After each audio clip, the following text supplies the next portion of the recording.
Sesaat lagi Anda akan menyaksikan Damai Indonesiaku dipersembahkan oleh Wadimor tentu sarung kita. Didukung oleh Lemari besi, yo, importa.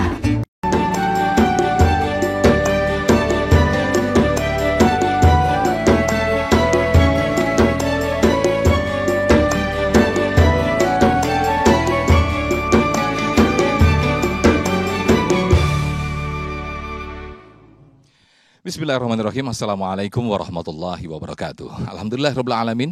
Allahumma sholli ala Sayyidina Muhammad wa ala ali Sayyidina Muhammad. Segala puji bagi Allah pemirsa. Senang sekali Damai Indonesiaku kembali menyapa Anda dalam Majelis Ilmu Damai Indonesiaku, yang pada kesempatan siang hari ini kita mengangkat tema yang sangat menarik sekali, yang sangat dekat dengan kehidupan kita, yang mungkin di antara kita masih seatap atau satu rumah dengan saudara ipar. Nah, kita mengambil dua sisi. Apakah ini menjadi beban hidup, musibah, atau justru menjadikan keberkahan dalam kehidupan kita. Nah, kita akan mengkaji bersama guru-guru kita yang sudah hadir bersama jamaah. Ada Ustaz Solmed dan juga Ustadz Asmar Lambo. Pemirsa, disiarkan langsung dari Masjid Puri Cinere, tepatnya Jalan Lembah Pinus, Pangkalan Jati, Cinere, Depok, Jawa Barat. Inilah Damai Indonesiaku yang dipersembahkan oleh Sarung Wadimor, tentu sarung kita. Selamat mengikuti. Assalamualaikum warahmatullahi wabarakatuh.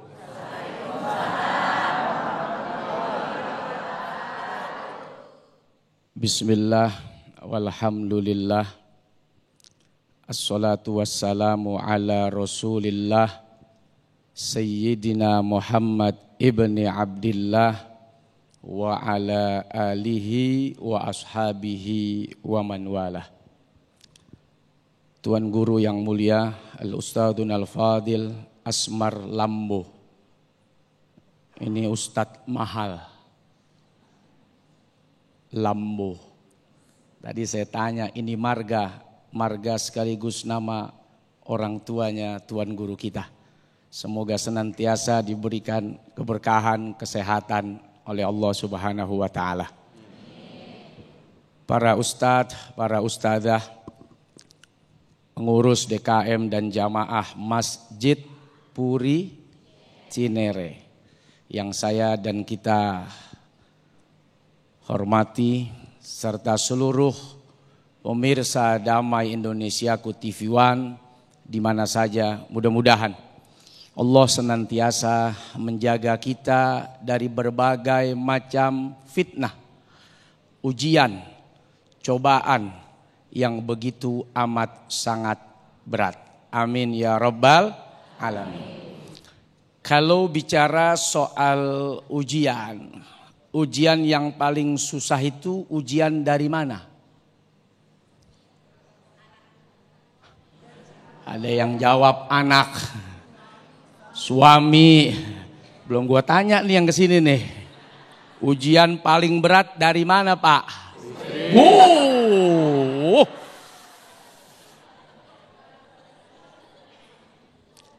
Ujian paling berat itu adalah ujian internal. Ujian yang sumbernya dari dalam diri sendiri, dari keluarga sendiri, dari orang terdekat sendiri. Bagaimana Aris dengan Rani? Oh, ya. Kenapa ujian ini berat? Karena hampir semua orang yang merasa diri sebagai keluarga, dia tidak memiliki prasangka, rasa yang melebihi ketakutan ketimbang dia kepada orang lain. Masa sih ama saudara sendiri dia begitu? Masa sih sama ipar sendiri dia begitu? Masa sih sama orang dekat dia bisa begitu? Nggak mungkin. Itulah kenapa Nabi Shallallahu Alaihi Wasallam mengingatkan, Alhamul maut. Karena banyak orang merasa disebabkan dekat, disebabkan dari keluarga sendiri, sudah menjadi keluarga, bukan lagi orang lain, dengan penuh berbagai macam perasaan, kebersamaan, kedekatan, dia lupa voltase setrumnya 200.000 watt. Makanya yang dikasih peringatan danger bukan tiang listrik depan. Ya, betul nggak? Yang dikasih peringatan danger tuh sutet. Yang voltasenya gede-gede. Ditulis danger. Awas, hati-hati. Jangan ngedeket. Urusannya pindah alam. Kenapa Nabi menyebut maut? Sesuatu yang ditakutkan oleh kita itu apa?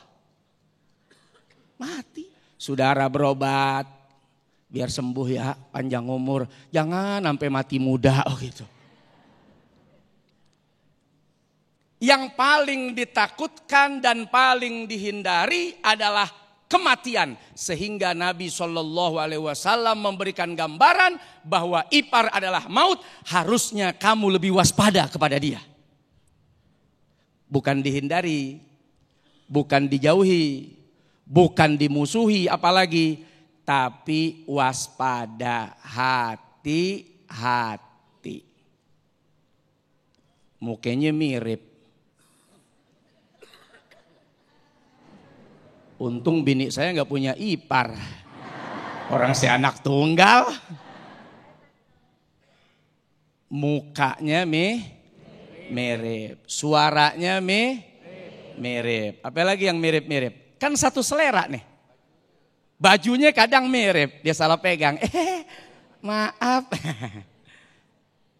Sudah aman, nyaman, ini yang bahaya. Tinggal di satu rumah. Tinggal di dalam bersama-sama.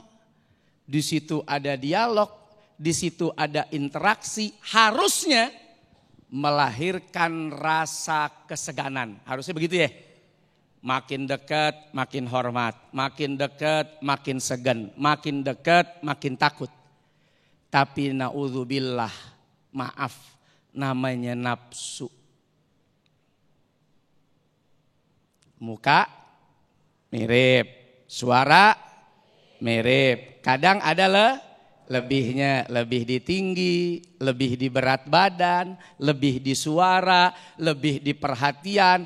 Ada beberapa kelebihan, sama saja bahaya, apalagi kita melihat banyak kelebihan. Rasa yang seperti itu tuh yang Nabi takutkan. Terlalu lama akhirnya jadinya nyaman. Lahirlah peristiwa seperti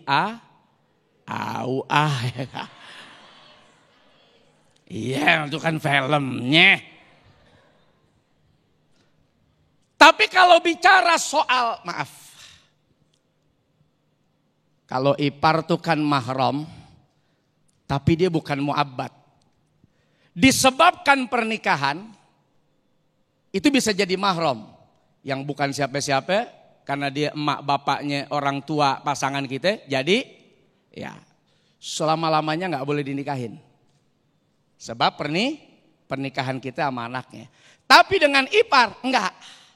Dia nggak boleh kita nikahin selama kita masih menikah sama adiknya atau kakaknya. Tapi begitu dia udah nggak ada, turun ranjang nggak?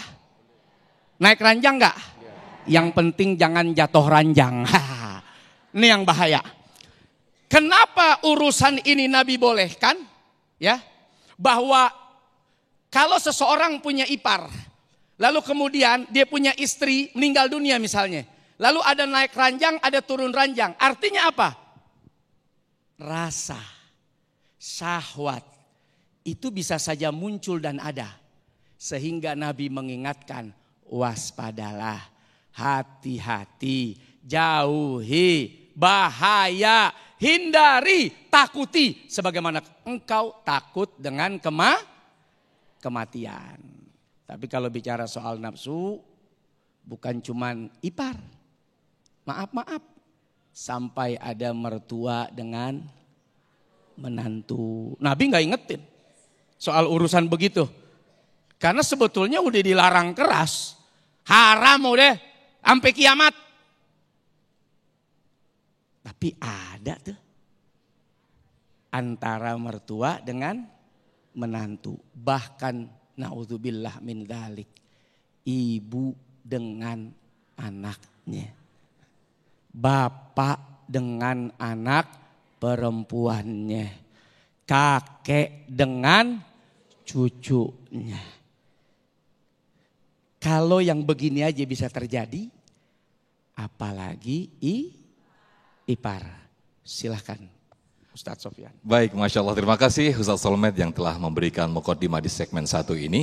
Ini tadi yang disampaikan oleh guru kita Ustadz Solmed bahwa perlu kehati-hatian ketika ipar kita bukan mahram kita. Nah, mungkin lebih luas lagi atau lebih jauh lagi ketika kita berbicara di kehidupan sehari-hari, mungkin dia ada di antara kita atau juga para jamaah juga yang satu rumah dengan ipar yang semuhrim. Mungkin bebannya bukan hanya fitnah, namun lebih dari itu. Ketika satu rumah dengan kita, satu atap dengan kita, justru menjadi beban, yaitu ya menghabiskan jatah makan kita atau justru menjadikan beban hidup kita, rumah tangga kita. Nah, ketika kita satu atap atau satu rumah dengan ipar, bagaimana hukumnya? Insya Allah nanti akan dijelaskan oleh guru kita Ustadz Asmar Lambo. Tetaplah bersama kami di Damai Indonesiaku yang dipersembahkan oleh Sarung Wadimor, tentu sarung kita.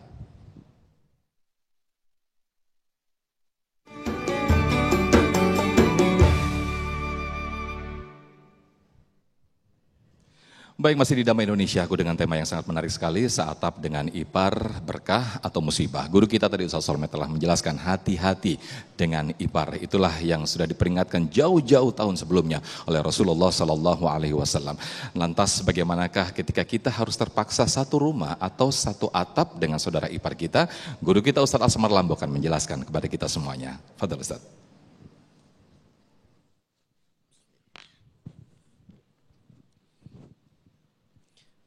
Bismillahirrahmanirrahim. Assalamualaikum warahmatullahi wabarakatuh.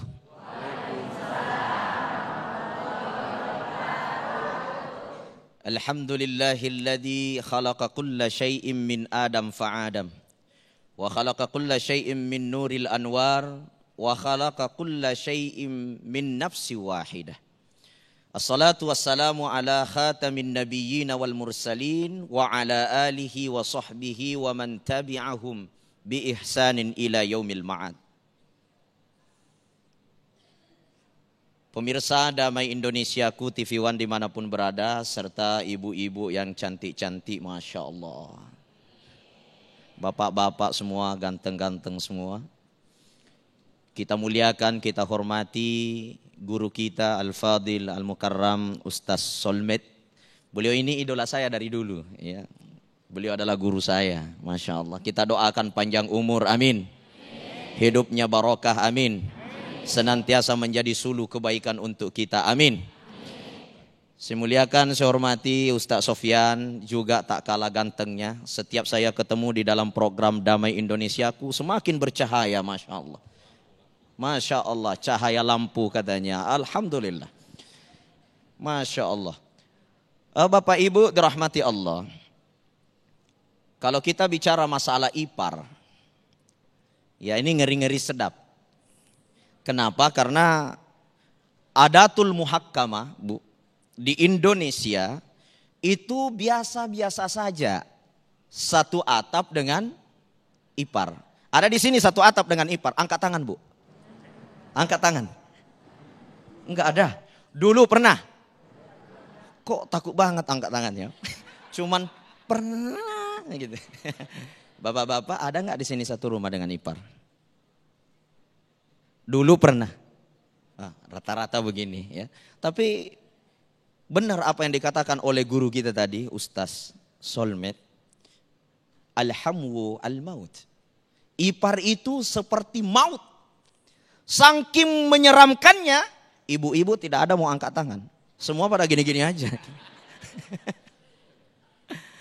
Bapak Ibu dirahmati Allah Subhanahu wa taala. Hukum satu atap dengan ipar. Sudah dijelaskan tadi, Rasulullah sallallahu alaihi wasallam pernah bersabda, janganlah kamu masuk di dalam rumah yang bukan muhrim. Artinya kalau dia sendiri di dalam rumah, hati-hati. Lalu seorang sahabat dari kaum Ansar bertanya kepada Rasulullah, ya Rasul, afara'aital hamwa, bagaimana dengan ipar? Rasulullah menjawab, alhamwul maut. Ketahuilah bahwa ipar itu maut.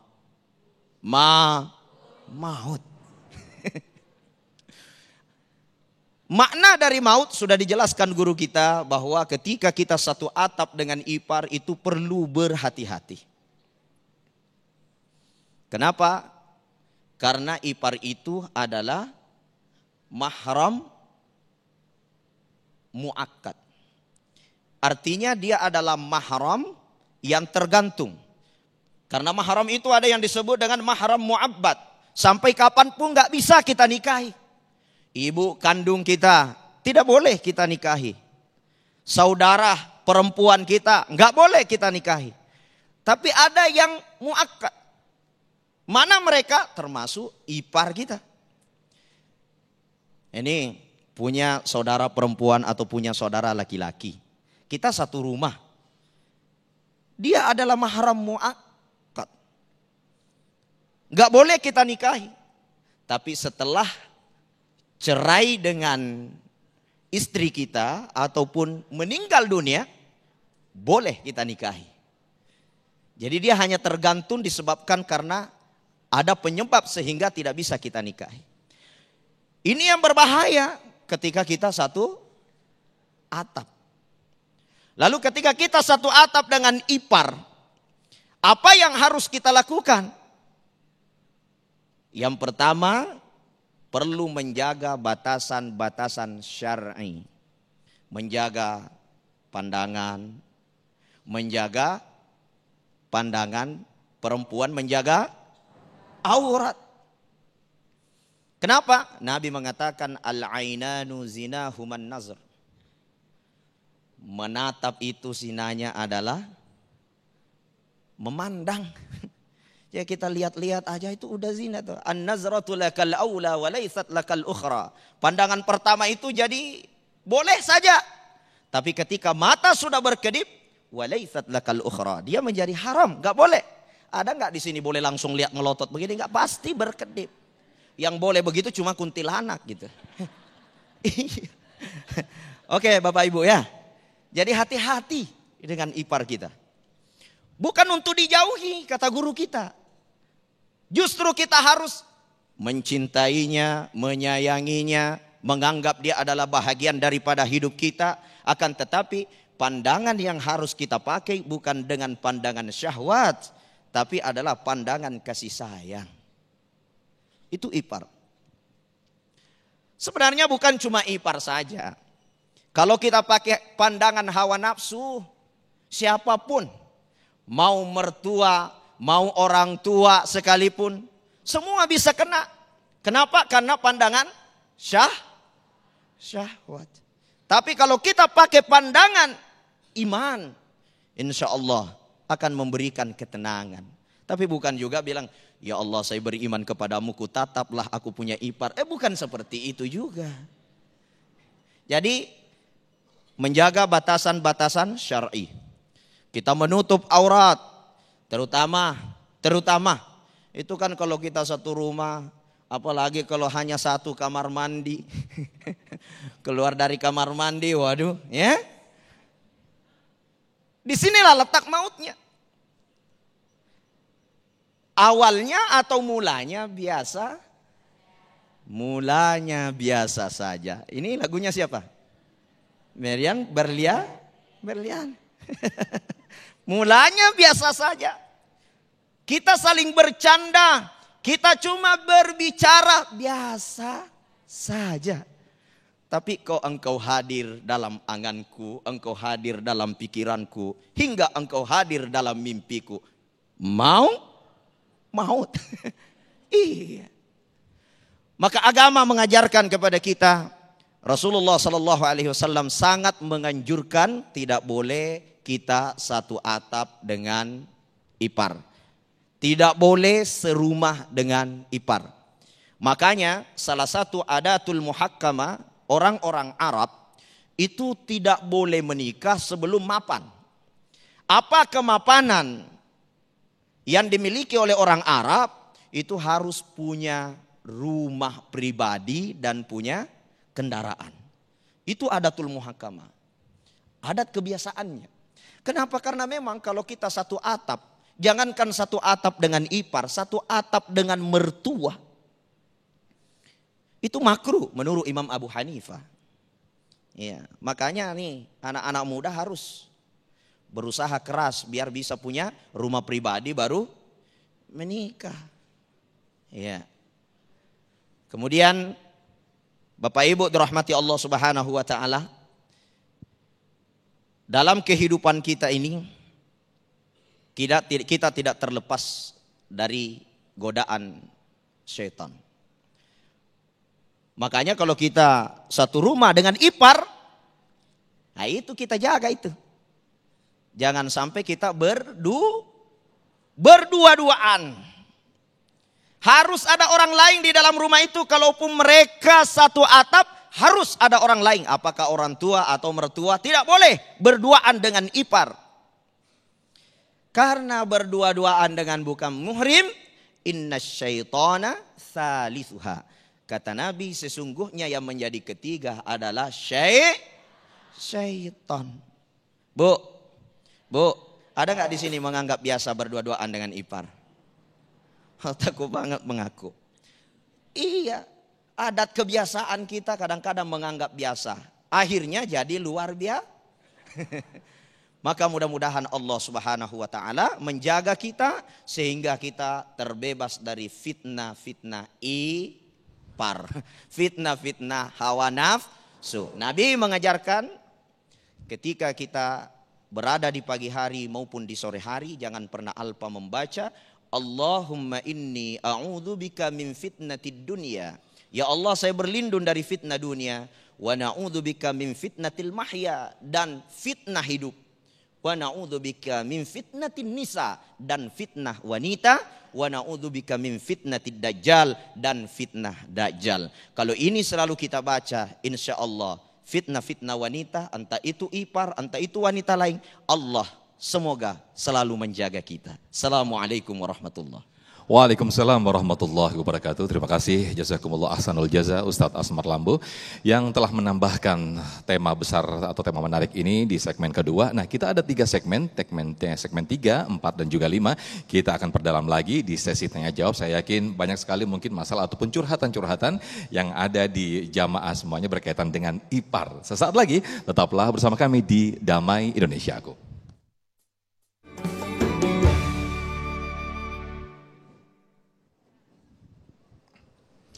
Masih di Damai Indonesiaku, seatap dengan rupa ipar menjadikan berkah atau musibah. Mungkin tidak selamanya itu ketika kita satu atap dengan ipar menjadi maut. Namun ketika kita membantu, menyayangi tadi yang disampaikan guru kita Ustaz Asmar Lambo, justru menjadikan keberkahan dalam hidup kita. Nah, kita akan buka sesi tanya jawab. Kami persilahkan para jamaah yang sudah siap dengan pertanyaannya. Ada Bapak Johannes ya yang sudah siap dengan pertanyaan. Insya Allah akan dijawab terlebih dahulu oleh Ustadz Solmed. Silakan Pak Johannes. Bismillahirrahmanirrahim. Assalamualaikum warahmatullahi wabarakatuh. Waalaikumsalam warahmatullahi wabarakatuh. Terima kasih kesempatan buat saya. Saya Johannes, jamaah Masjid Puri Cinere. Sehubung dengan judulnya seatap dengan ipar, berkah atau apa tadi? Atau musibah. Berkebetulan saya juga ingin menanyakan sesuatu masalah mahram ini, tetapi tadi mungkin tidak masalah seatap dengan ipar, karena alhamdulillah berkat bimbingan Allah saya belum pernah seatap dengan ipar. Tapi yang jadi pertanyaan saya siang ini adalah di dewasa ini, dengan kemajuan teknologi, orang kita yang juga bahkan di atas 60 juga biasa kumpul-kumpul, reuni-reuni, baik dengan teman-teman SMA maupun teman-teman university ya. Itu kadang-kadang seringkali kita karena sudah kebiasaan kalau kita bertemu sesama muslim, kita bersalaman dan berpelukan gitu ya. Dan ini kadang-kadang terbawa ke tempat-tempat yang kita bertemu dengan teman-teman lama kita, teman SMA, teman university. Nah, kita kadang-kadang lupa kita ini seorang muslim dan teman kita itu juga muslimah. Waktu bersalaman kita kadang-kadang cipika-cipiki gitu. Nah itu mungkin sudah hal yang biasa dan nah ini yang jadi pertanyaan saya singkat aja. Ini itu kan bukan muhrim kita. Hukumnya apa? Terima kasih. Assalamualaikum warahmatullahi wabarakatuh. Waalaikumsalam warahmatullahi wabarakatuh. Mungkin bisa dikaitkan dengan ketika kita dengan konteksnya dengan ipar. Ada yang mungkin ini masih khilafiyah Ustaz Solmed ya. Ketika kita hubungkan dengan sesama ipar juga masih ada yang cipika-cipiki atau juga ada yang berpendapat bahwa ketika kita bersalaman dengan ipar ada yang tidak bersentuhan. Nah, mungkin kita hubungkan konteks dengan ipar ya Pak Johannes. Silakan Ustaz Solmed. Iya, dia mahram tapi membatalkan wudhu itu kalau ipar ya. Ini bicara soal fenomena tadi Bapak Johannes tentang pergaulan.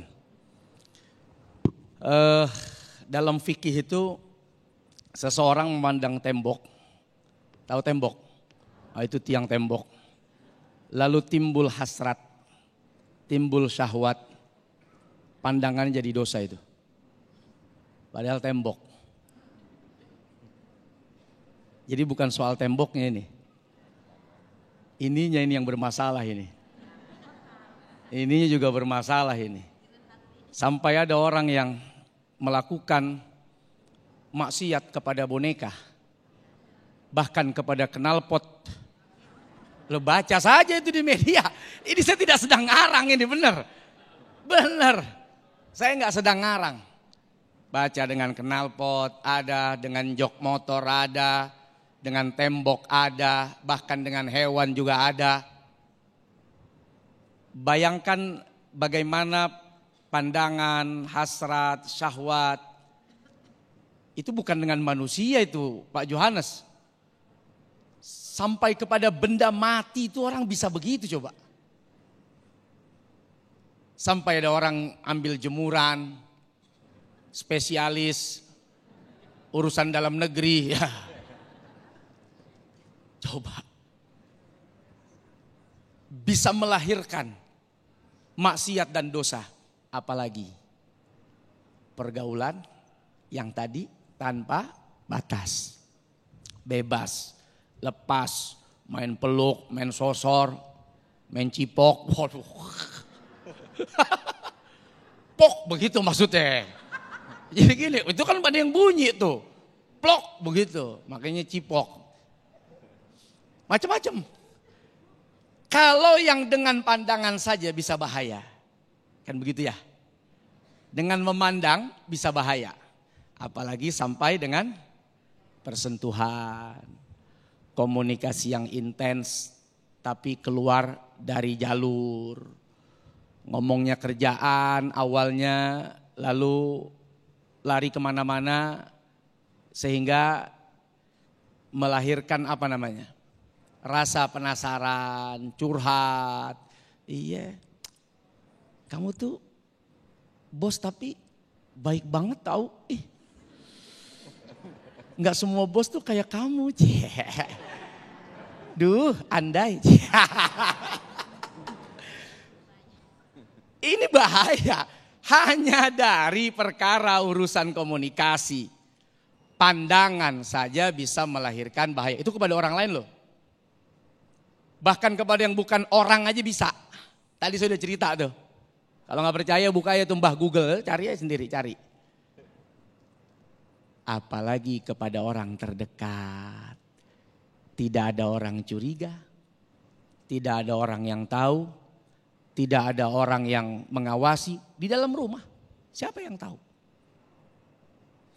Kalau sudah bicara maksiat, bicara dosa. Hatta kepada hewan sekalipun orang bisa berhasrat. Tapi kalau tadi Ustadz Lambo bilang, hati sudah penuh dengan iman. Jiwa sudah penuh dengan iman. Kepala sudah penuh dengan keimanan. Oh, penuh sudah. Nabi Yusuf kurang hebat apa ujiannya, saudara? Ganteng, cakep, semua perempuan terpesona. Sampai istri Al-Aziz yang punya kedudukan tinggi, pelan-pelan seperti cicak merayap. Lihat kanan kiri nggak ada orang, main buka, dia punya kunci cadangan. CCTV belum ada. Dia yang punya istana. Dia buka pintu kamarnya. Dia goda tuh Nabi Yusuf. Bahkan diancam, kalau nggak mau saya penjarain nih. Untung bukan saya yang digoda begitu. Untung Nabi Yusuf. Jangan-jangan Pak. Kalau kita, ya Allah, daripada di penjara, darurat. Lu pakai ilmu darurat lu. Kabur tuh Nabi Yusuf. As-sijnu ahabbu ilayya. Nggak apa-apa dari penjara. Jauh lebih saya cintain. Jauh lebih saya sukain. Cuman berdua. Cakep yang goda. Punya kedudukan. Kalau mau niat jahat, kemarin baru kejadian, anak perempuan, emaknya, pacar tuh anak perempuan, bunuh bapaknya coba. Orang kalau udah jahat bisa begitu tuh. Kabur Nabi Yusuf, ditarik dari belakang, seret. Dia bikin cerita fitnah. Oh, Nabi Yusuf begini. Hakim lihat, dari belakang robeknya. Kalau dari depan kali gue percaya, kata hakim. Dari belakang bagaimana ngerobeknya? Nah, lu yang narik nih. Ya namanya istri raja, dia gak mau dong. Gosip udah bertebaran. Dia mau kasih tahu, lu belum lihat siapa Yusuf. Wah, gantengnya luar biasa. Sampai dalam Al-Quran diceritakan bagaimana ya buah yang dipotong oleh wanita-wanita yang melihat ketampan Nabi Yusuf tidak terasa sampai mengiris-ngiris jari jemarinya. Masya Allah. Baik.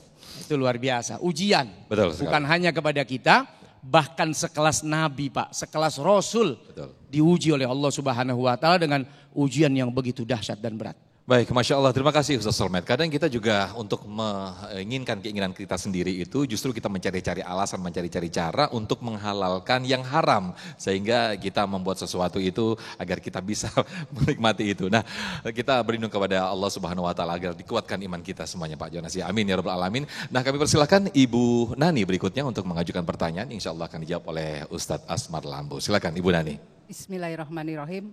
Assalamualaikum warahmatullahi wabarakatuh.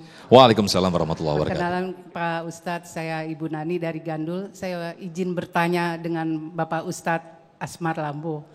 Begini Pak Ustadz, ipar saya tuh laki-laki. Waktu dia kuliah, saya masih maklum lah ya dia kuliah. Nah sekarang tuh dia sudah kerja, secara ekonomi dia sudah mapan. Dan menurut saya dia sudah bisa ngontrak rumah atau ngekos gitu ya Pak Ustadz. Dan itu dia semakin dewasa kan Pak Ustadz, dari yang namanya SMA, kuliah tuh dia sekarang udah bekerja.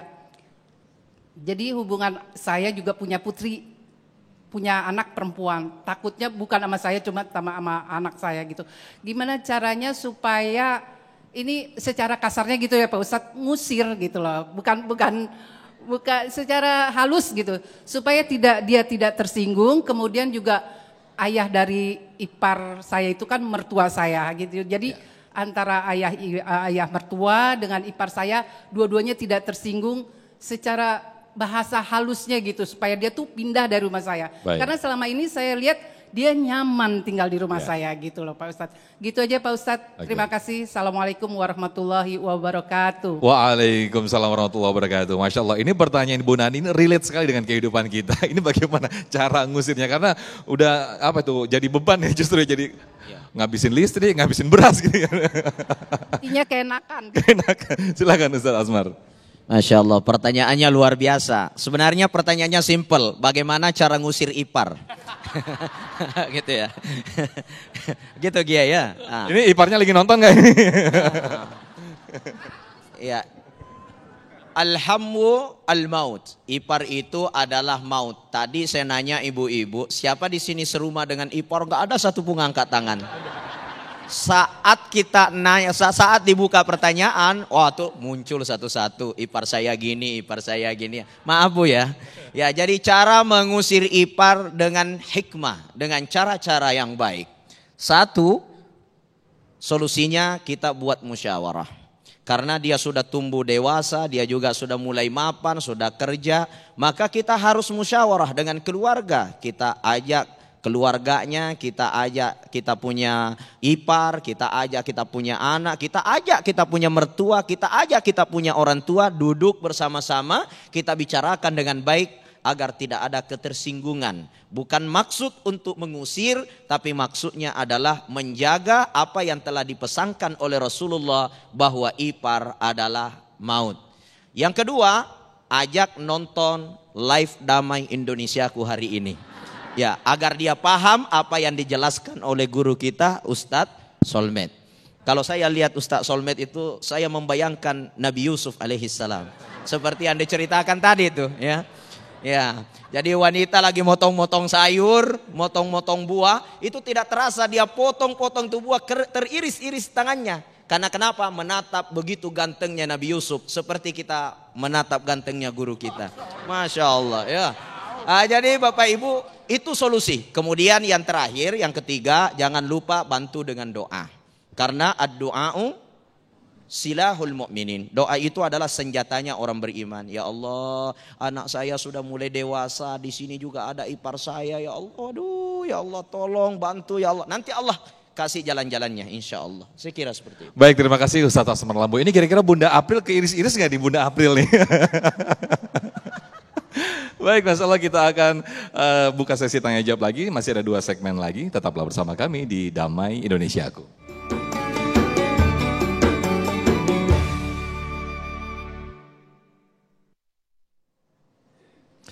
Baik, terima kasih pemirsa, masih di Damai Indonesiaku dan masih di sesi tanya jawab berkaitan dengan tema besar kita seatap dengan ipar. Apakah itu sebuah musibah atau justru menjadikan keberkahan tersendiri buat keluarga kita.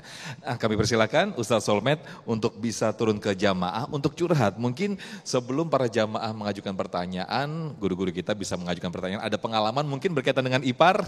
Silakan Ustadz Solmed. Ya, siapa yang mau nanya ini? Ibu. Silakan, Ibu boleh berdiri Ibu? Ibu bawa mic sendiri Bu. Oh, udah siap mic-nya ini. Silakan Ibu. Terima kasih Pak Ustadz. Saya Ibu Ella, jamaah Masjid Puri Cinere. Kalau untuk pengalaman saya sendiri merasakan tahun 80-an itu Pak Ustadz. Saya tinggal sama kakak saya yang perempuan. Saya bertiga beradik kakak, jadi tinggal di sana. Tapi alhamdulillah tidak ada apa-apanya gitu loh. Sekarang ini kan karena semua itu diviralkan ya Pak Ustadz ya.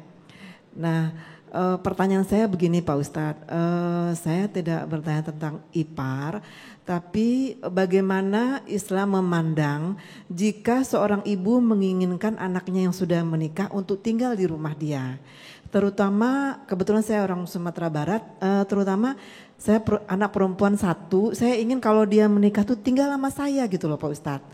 Nah tentunya dengan izin dari suaminya gitu loh Pak Ustadz. Ini Islam memandang seperti apa gitu Pak Ustadz. Mohon pencerahannya Pak Ustadz, terima kasih. Assalamualaikum warahmatullahi wabarakatuh. Waalaikumsalam warahmatullahi wabarakatuh. Jadi ibu punya orang tua, terus pengen? Enggak, maksudnya saya Ibu ingin anak saya itu kalau menikah tinggalnya sama saya. Oke. Anak ibu perempuan? Anak saya perempuan. Oh. Tapi suaminya maunya? Ya maksudnya tuh ini baru rencana. Oh baru rencana, saya pikir udah ada. Ke depan gitu loh Pak Ustadz. Masih ada lowongan Ustadz. Ustadz Asmar aja kita kan. Tapi dari awal-awal saya udah informasiin ke dia, kamu nanti kalau nikah tinggal sama mama ya gitu. Ya. Itu bagaimana ya Pak Ustadz, boleh nggak Pak Ustadz? Baik. Ini kan ibu mau tetap berdiri menemani saya atau boleh kembali duduk? Boleh duduk aja boleh. Ya, ini kan soal komunikasi ya Bapak Ibu. Bahwa ini pengalaman saya pribadi. Dulu waktu saya masih remaja, jadi emak saya, bapak saya tuh selalu memberikan pesan. Kalau bisa kata dia, kamu nanti tinggal sama kita, sama ayah, sama emak. Karena saya anak tunggal, gak punya abang, gak punya adik, gak ada kakak. Jadi wajar, keinginan orang tua ingin terus bersama dengan anaknya. Sehingga dalam soal jodoh, itu orang tua saya banyak ngatur. Lu jangan nama yang ini, tuh orang kaya, kayaknya kebangetan. Padahal kita lagi susah nih. Ibu saya itu yang melarang saya nikah sama orang kaya. Padahal lagi susah, rumah ngontrak 3x4 yang ditempatin, ada warung kecil-kecilan. Kebetulan ada orang kaya punya anak, pengen dijodohin ke saya, emak saya larang. Jangan, waduh rugi bandar nih dalam hati saya gitu ya. Padahal udah enak nih, disiapin lah 1000 meter buat mantu-mantunya. Ini mertua keren juga nih, calon mertua. Cuman orang tua saya bilang jangan, takutnya kata emak saya. Tapi nggak semua orang ya begini ya, ini cerita emak saya almarhumah. Takutnya entar bini lu ngatur lu, begitu. Kata emak saya, bini lu ngatur lu karena duitnya banyak. Akhirnya lu gak bisa ketemu gua lagi sama ayah lu. Terus gua sama siapa? Kata emak saya begitu. Subhanallah, gak jadi saya nikah tuh sama yang kaya. Alhamdulillah, saya ada usaha, punya duit, punya istri, diatur juga sekarang. Masya Allah. Jadi soal ngatur itu Pak Bini, gak harus kaya. Yang begini-begini aja masih ngatur lagi. Ternyata saya pikir, ya Allah baru ngerasain saya. Tapi logika saya benar, iya. Yang duit gue cariin buat dia gue masih diatur. Apalagi kalau dia nyari duit sendiri begitu. Benar juga sih mak gue gitu. Keinginan orang tua, sampaikan pada anak. Sebagaimana orang tua saya nyampein ke saya. Saya pengen begini, saya maunya begini. Bagaimana pendapat kamu Cok? Cok gali cok galaga cok. Nah kalau cocok terusin dah. Kan saya Ucok Nasution. Peristiwa ini kan sama dengan peristiwanya Nabi Allah Ibrahim dengan Ismail Pak. Kalau hanya komunikasi, nak pengen kamu sama mama sama papa, ajak suamimu tinggal bareng. Karena mama pengen bisa melihat cucu, bisa melihat kamu. Itu mah soal sepele. Asal komunikasinya benar. Nabi Ibrahim dapat wahyu lewat mimpi motong anak. Bagaimana Pak nyampein? Bapak deh. Bapak kalau dapat begitu-begitu tuh Bapak nyampein ke anak bagaimana? Nak, kata anaknya, iya Pak, malam udah selesai tuh Bapak. Nggak nyampe nunggu pagi, hilang duluan. Kata anaknya daripada gue lu duluan mendingan. Peristiwa ini dialognya diabadikan oleh Allah dalam Al-Quran. Fangzur madza tara. Bagaimana anakku tercinta Ismail? Aku mimpi begini nih. Apa pendapatmu? Bagaimana sikapmu? Qala ya abatif al matu'mar. Kerjain aja dah. Insya Allah saya akan sabar menghadapi ujian dan cobaan ini. Itu yang kita pengen. Anak soleh. Ibu suaminya soleh bukan? Namanya siapa? Nama suami ibu. Berarti anak Ismar. Karena bapaknya soleh, ibunya solehah, anaknya soleh. Nyambung tuh. Ya. Yang soleh saja, yang apa kata bapak, pasti taat tuh Ismail. Taat tuh deh, taat. Itu aja masih perlu ngobrol. Itu aja masih perlu ngobrol. Yang tinggal begini nih sama Allah. Ya Allah, lembutin tuh hati Ismail. Biar dia mau saya sembelih. Gampang? Enggak. Nabi Ibrahim dengan ikhtiarnya sebagai manusia, dia berinteraksi, dia berkomunikasi. Bagaimana cara menyampaikannya? Ditunggu beberapa hari. Kapan waktu yang tepat? Apa kalimatnya yang indah? Bagaimana isinya? Bagaimana apa kalau nada tuh? Nah, irama musik apa?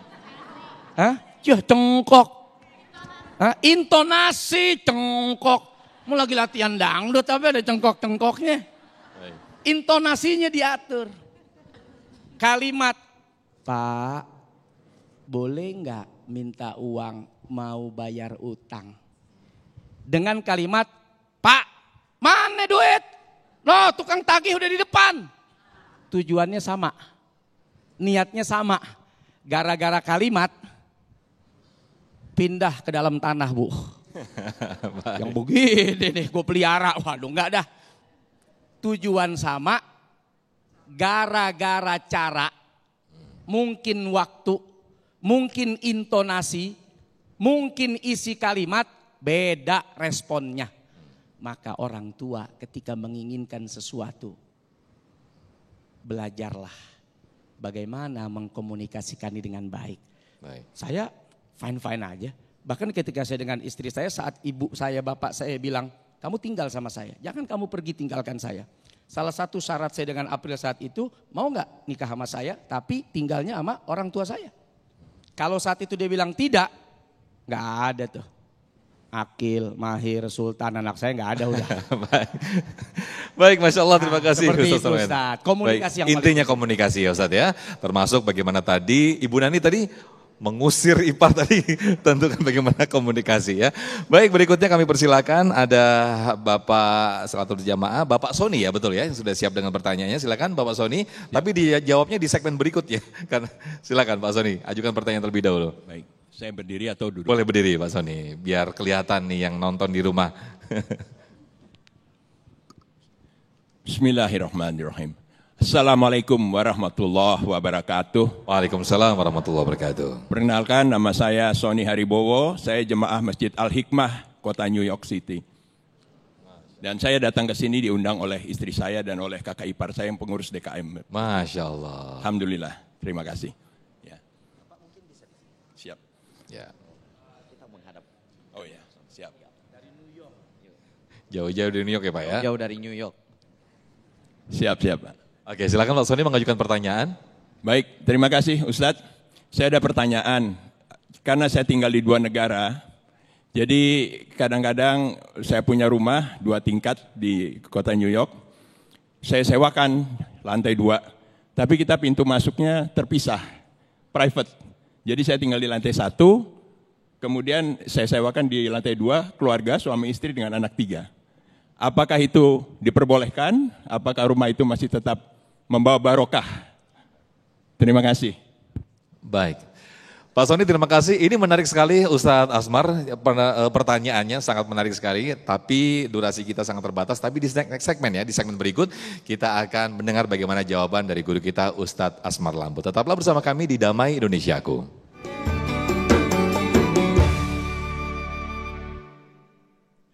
Baik, masih bersama Damai Indonesiaku. Nah, sudah ada Ustadz Asmar dan juga Pak Sony ya, yang tadi kita jeda terlebih dahulu pertanyaannya. Pak Ustadz Asmar mungkin bisa sedikit direview apa yang ditanyakan oleh Pak Sony dan langsung bisa dijawab. Silakan Ustadz Asmar. Ya, Masya Allah Pak Sony ya, tinggalnya di Amerika Serikat. New York City. Subhanallah.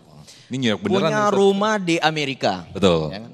Dia berlantai 2. Kemudian petak 1 dikontrakkan. Petaknya 1 ditempatin, 1 atap, ya, punya 2 tingkat, ya, tapi tidak punya 2 rumah kan, 1 di Indonesia di sana, maksudnya yang tangganya itu, oh iya, oh belum, Masya Allah ya. Pak Sony, 1 atap yang dimaksud dalam agama itu bukan berarti 1 rumah, kemudian dua rumah, kemudian atapnya disatukan. Bukan itu yang dimaknakan. Tapi maksud dan maknanya itu adalah satu atap memang adalah satu rumah, satu pintu, satu WC. Mungkin hanya beda kamar, interaksi terlalu dekat. Akhirnya untuk menjaga hal-hal yang tidak kita inginkan itu sulit. Seperti menjaga aurat, mungkin ketika keluar dari kamar sangat berpotensi untuk nampak aurat atau mungkin muncul pandangan-pandangan syahwat. Itu yang dimaksud. Lalu rumah Pak Sony tadi itu dibuat ada sekat. Lain pintu khususnya untuk rumah sendiri, lain juga pintu untuk rumah yang dikontrakkan. Itu tidak ada masalah. Karena sebenarnya makna daripada syahwat di sini seperti yang dijelaskan oleh guru kita Ustaz Solmed tadi, itu hakikatnya yang menatap itu adalah basirah, bukan nazirah, ya. Jadi beda basirah, beda nazirah. Nazirah itu adalah pandangan mata kepala kita yang bisa memunculkan syahwat. Seperti yang dikatakan tadi, mungkin hanya lihat pantat sapi tapi nafsunya naik. Oh, ya kan itu kan bisa saja. Akhirnya, iya toh? Iya. Bagian belakang sapi maksudnya. Iya, astagfirullah. Allah karim ya. Dari semprit KPI. Ya. Tapi kalau orang itu sudah menggunakan basirah, mata batin yang menatap adalah pandangan iman, mereka bisa saja melihat wanita cantik tapi nafsu syahwatnya tidak ada. Yang muncul itu adalah mengagumi ciptaan Allah. Masya Allah, sungguh cantik ciptaan Allah. Iya toh? Itu nggak jadi masalah. Kenapa? Karena bukan dengan pandangan syahwat, tapi pandangan memuji Allah. Mungkin dia melihat sebuah pemandangan yang indah. Maka seperti yang dikatakan oleh Syekh Athaillah Sakandari, ma ra'aitu syai'an illa ra'aitullah. Saya tidak melihat sesuatu kecuali saya melihat Allah. Inilah yang dimaksud pandangan iman. Otaknya, hatinya sudah dipenuhi pandangan iman. Namun sebagai manusia biasa, kita diajarkan untuk gaddul basar. Bagaimana menjaga pandangan? Kenapa? Karena bisa saja awalnya atau mulanya pandangan iman, lama-lama pandangan nyaman. Wah, itu yang bahaya. Baik, begitu juga dalam rumah satu atap, saya kira tidak akan ada masalah. Dan insya Allah tetap berkah selama seperti yang diceritakan tadi, lain pintu khusus memang rumah yang dikontrakkan, lain juga pintu khusus memang rumah yang kita tempati. Privasinya jelas, bukan maknanya satu atap seperti itu, tapi saya kira itu beda rumah sebenarnya. Dan mudah-mudahan rumah di sana berkah, rumah di Indonesia berkah. Saya kira seperti itu. Baik, terima kasih Pak Sony. Ustadz Asmar boleh kembali duduk. Nah, kami persilakan Ustadz Solmed untuk bersama jamaah. Mari Ustadz, saya temanin Ustadz. Nah, boleh. Ini sudah ada ibu-ibu yang mau bertanya sekaligus curhat tentang iparnya nih. Silakan, dengan ibu siapa? Iya, Ibu Nuryani. Boleh berdiri Ibu. Ibu Nuryani, ada masalah apa dengan ipar Bu? Ngabis-ngabisin beras, ngabis-ngabisin. Silakan Ibu. Bismillahirrahmanirrahim. Assalamualaikum warahmatullahi wabarakatuh. Waalaikumsalam warahmatullahi wabarakatuh. Perkenalkan, nama saya Nuryani dari Masjid Talim Ana 2 Puri Cinere. Saya tinggal dikelilingi oleh ipar-ipar Ustadz. Kita buka pintu aja itu udah ada ipar saya. Ya emang ada begitu Ibu ya, satu kampung tuh saudara semua gitu ya Bu ya? Gitu, karena suami saya di sini. Gimana caranya saya untuk menjaga biar nggak, pokoknya ipar itu adalah maut gitu Ustaz. Tapi kan udah nggak serumah Bu. Ya kan, tapi kan setiap hari kita ketemu Ustaz. Iya. Kita buka pintu pun kita udah ngelihat dia misalnya gitu. Tapi biar silaturahmi kita, biar bagaimana untuk menjaganya Ustaz. Terima kasih. Assalamualaikum warahmatullahi wabarakatuh. Waalaikumsalam warahmatullahi wabarakatuh. Silakan duduk kembali Ibu. Gimana itu Ustaz? Gitu, kalau mau bicara bener kan ya pertebal iman, perkuat iman, banyak ngaji, kan gitu ya. Banyak doa, banyak ibadah. Ibu punya suami? Punya. Suami ibu punya kekurangan? Ibu pernah ngeliat kekurangan suami? Iya. Cie, di mata saya sih. Iya. Masih tanggal 10 aja udah nagih kenceng bener. Pernah ngeliat kekurangan suami? Tahu? Dia punya kekurangan tuh nggak cuma urusan yang lain, yang itu bukan. Ih, sebel. Pernah sebel? Ya pernah. Pernah. Ibu tinggal gini aja, begitu ngeliat ipar, sama modelnya. Udah 11-12 udah. Ya buat mengalihkan aja. Ini kalau pakai ilmu apa? Gotak gatuk ya. Ya kalau bicara yang benar ya imannya kuatin, doa perbanyak, tundukkan mata dan lain sebagainya. Tapi kalau mau pakai ilmu perasaan, kan ibu suka pakai ilmu perasaan ibu nih. Ibu-ibu ya. Perasaan gue sih gak ada bedanya. Ya keluarlah di mulut singa masuk lubang buaya deh. Sekedar mengalihkan agar tidak konsentrasi pada tujuan yang bisa membahayakan. Betul Ustaz. Kenapa tidak? Kalau dengan jalan itu bisa menyelamatkan daripada memandang penuh sanjungan, penuh pujian, penuh perasaan, melahirkan hasrat negatif, keinginan yang jauh, bahkan masuk dalam dosa yang tadi ibu takutkan, ya lebih baik berpikir udah 11-12. Kalau enggak 11-12, 01 udah sama udah. 2, 3, 4, 5 udah deh. Dia mah mirip udah. Ngapain kalau gue mau bukan elu. Abang lu aja begitu. Apalagi elu. Udah begitu aja.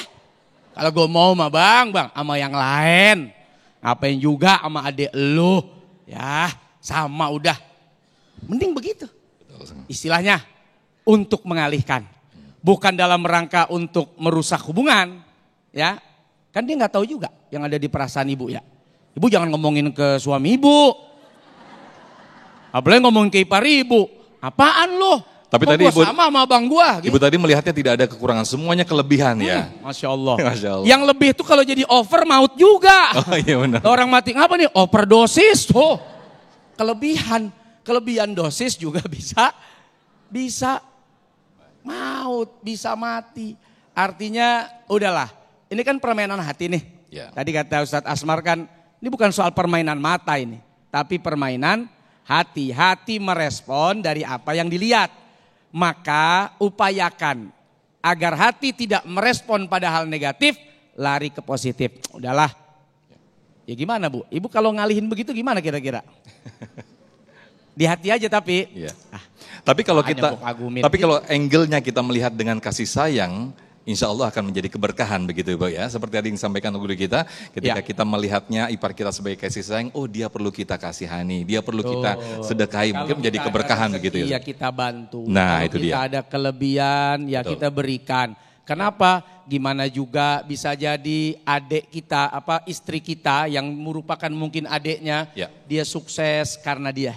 Ada loh kakak yang nyekolahin anaknya sampai sukses. Ada loh abang yang kemudian hebat karena biaya dari adiknya. Ada loh. Dan kita kemudian yang bukan siapa-siapa bersama dengan dia yang sudah sukses. Bersama dia yang sudah punya jabatan tinggi. Terus kita kemudian menjauhinya. Akan kurang etis juga.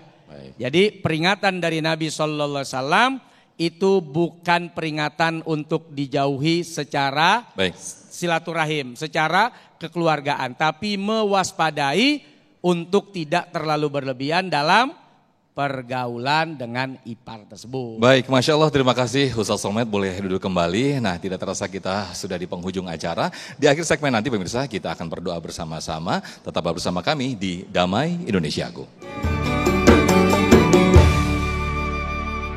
Baik, tidak terasa kita sudah di penghujung acara Damai Indonesiaku. Dan pemirsa, untuk Anda yang ingin menyaksikan kembali tayangan ulang kami, Anda bisa buka portal kami di damaiindonesiaku.id. Sekali lagi, di damaiindonesiaku.id. Akhirnya saya Muhammad Sofyan pamit undur diri, serta Sarung Wadimor tentu saling kita mengucapkan terima kasih. Wabillahi taufiq wal hidayah. Wassalamualaikum warahmatullahi wabarakatuh. Amin. Allahumma salli wa sallim ala sayyidina Muhammadin alfa salatin wa salamin alaika ya Rasulullah. Allahumma ighfir lana dhunubana wa kaffir anna sayyiatina wa tawaffana ma'al abrar ya aziz ya ghaffar. Allahumma inna nas'aluka al-huda wat tuqa wal afafa wal ghina. Rabbana hab lana min azwajina wa zurriyyatina qurrata a'yunin waj'alna lil muttaqina imama. Rabbana zalamna anfusana wa illam taghfir lana wa tarhamna lanakunanna minal khasirin. Rabbana atina fid dunya hasanah wa fil akhirati hasanah wa qina adzaban nar. Wa sallallahu ala khairi khalqi sayyidina Muhammadin walhamdulillahi rabbil alamin.